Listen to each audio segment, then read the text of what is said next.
किसी व्यक्ति को प्यास ना लगी हो और उससे हम कह दें कि पानी पी लो, तो वो 100 प्रकार की बातें पूछेगा कि ठीक है पानी पी तो लें, पर पानी है कैसा, बिस्लरी का है, फिल्टर का है, एक्वा वाला है, गरम है, ठंडा है, कल का है, ताजा है, नल का है, बोर का है, मशीन का है, कुएं का है, पूछेगा कि नहीं जिसको प्यास नहीं है।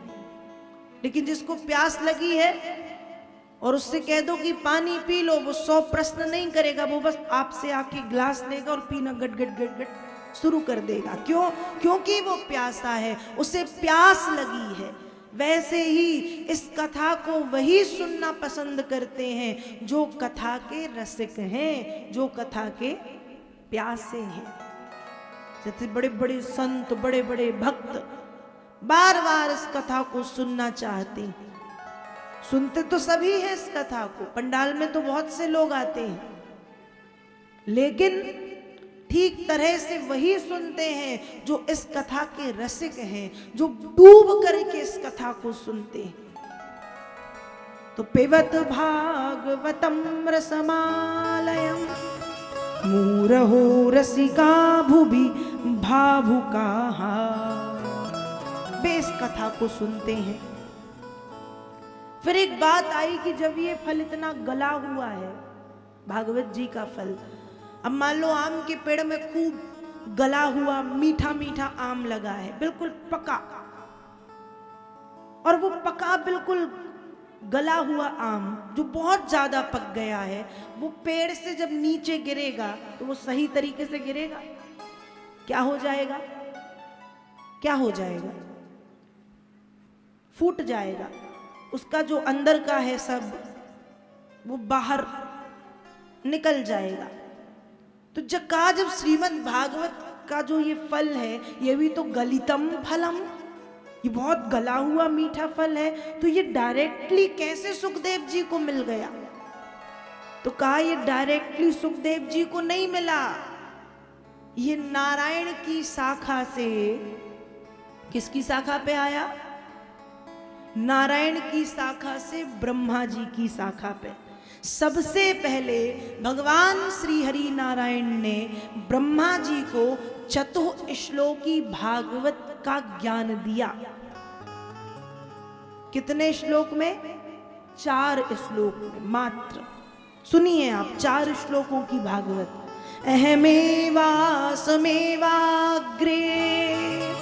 नान्यद यत् सदसत्परं पश्चादहं यदेतच्च यो अवशिष्येत सोऽस्म्यहम् ऋतेर्थं यत् प्रतीयेत ना प्रतीयेत चात्मनि तद्विद्यादात्मनो मायां यथा भासो यथा तमा यथा महान्ति भूतानि भूतेषु चाबचेष्वनु प्रविष्टान् प्रविष्टानि तथा तेषु न तेष्वहम् एतावदेव जिज्ञासं तत्त्वजिज्ञासुनात्मना अन्वयव्यतिरेकाभ्यां यत् स्यात् सर्वत्र सर्वदा। ये 4 श्लोक भगवान नारायण ने भागवत जी के जो 4 श्लोक हैं, जिन्हें चतुश्लोकी भागवत कहा जाता है, वो भगवान ब्रह्मा को प्रदान की, उसका ज्ञान ब्रह्मा जी को दिया। फिर ब्रह्मा जी की शाखा से यह ज्ञान प्राप्त हुआ नारद जी को। फिर नारद जी के बाद नारद जी ने यह ज्ञान दिया वेद व्यास जी को, और फिर वेद व्यास जी ने चतुश्लोकी जो भागवत है उसका विस्तार किया और 18,000 श्लोकों में इस कथा को लिखा। 4 श्लोकों को बढ़ा के 18,000 श्लोक लिख दिए। और फिर वेद व्यास जी के द्वारा वेद व्यास जी ने अपने पुत्र सुखदेव जी महाराज को इस कथा का ज्ञान प्रदान किया। सुखदेव जी महाराज को ज्ञान प्रदान किया और सुखदेव जी महाराज ने इस कथा का विस्तार किया, विस्तार के साथ साथ प्रचार किया। सम्राट कर्मयोगी परीक्षित को सुखदेव जी ने ये कथा सुनाई है, जो आप आगे अभी श्रवण करेंगे।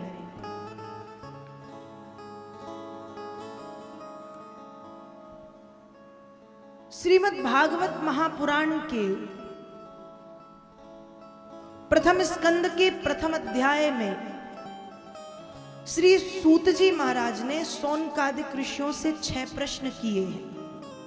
सौनकादिक ऋषियों ने सूत जी से 6 प्रश्न किए, इसलिए भागवत के प्रथम अध्याय को, प्रथम स्कंध को प्रश्न अध्याय कहते हैं। पहला प्रश्न किया कि जीव का कल्याण कैसे हो। दूसरा प्रश्न किया कि सभी शास्त्रों का सार क्या है। तीसरा प्रश्न किया कि भगवान इस पृथ्वी पर अवतार क्यों लेते हैं। चौथा प्रश्न किया कि भगवान के इस पृथ्वी पर अब तक कितने अवतार हुए। पांचवा प्रश्न किया कि मानव के जीवन का लक्ष्य क्या है। और छठवां प्रश्न किया कि धर्मः कम शरणम गतः, धर्म किसकी शरण में गया। छठवां प्रश्न। भागवत के प्रथम स्कंद के प्रथम अध्याय में ये 6 प्रश्न सौनकादिक ऋषियों ने सूत जी से किए हैं, इसलिए इसे प्रश्न अध्याय कहा गया। सूत जी महाराज ने इन 6 प्रश्नों का उत्तर दिया, भगवान के अवतार लेने का कारण बताया, भगवान के कितने अवतार हुए वह भी बताया, भगवान अवतार क्यों लेते हैं वो भी बताया। तो रामचरितमानस में भी गोस्वामी तुलसीदास जी लिखते हैं, जब जब होय धर्म की हानि, जब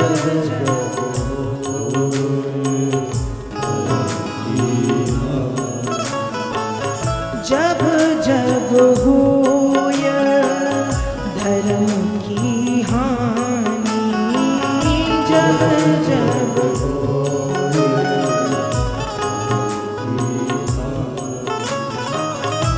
जब जब होय धर्म की हानि, जब जब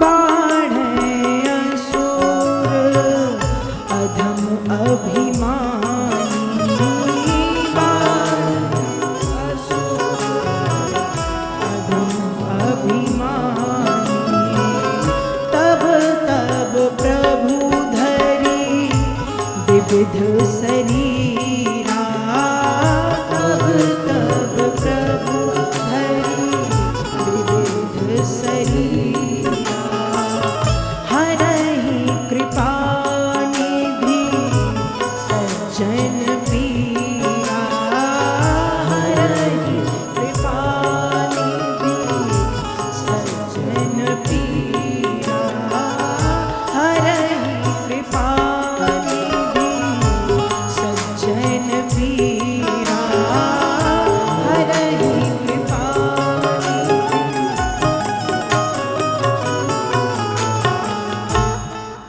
तो भगवान इस पृथ्वी पर अवतार कब लेते हैं, क्यों लेते हैं, कितने अवतार हुए, वो सारी कथा विस्तार से सौनकादिक ऋषियों को सूत जी महाराज ने सुनाई है कि भगवान इस पृथ्वी पर अवतार क्यों लेते हैं, भगवान के कितने अवतार हुए।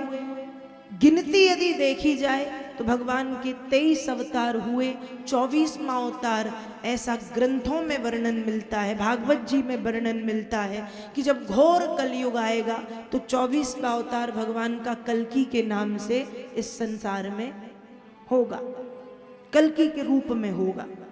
लेकिन वेद व्यास जी यह भी लिखते हैं कि भगवान के अवतारों की कोई गिनती नहीं है।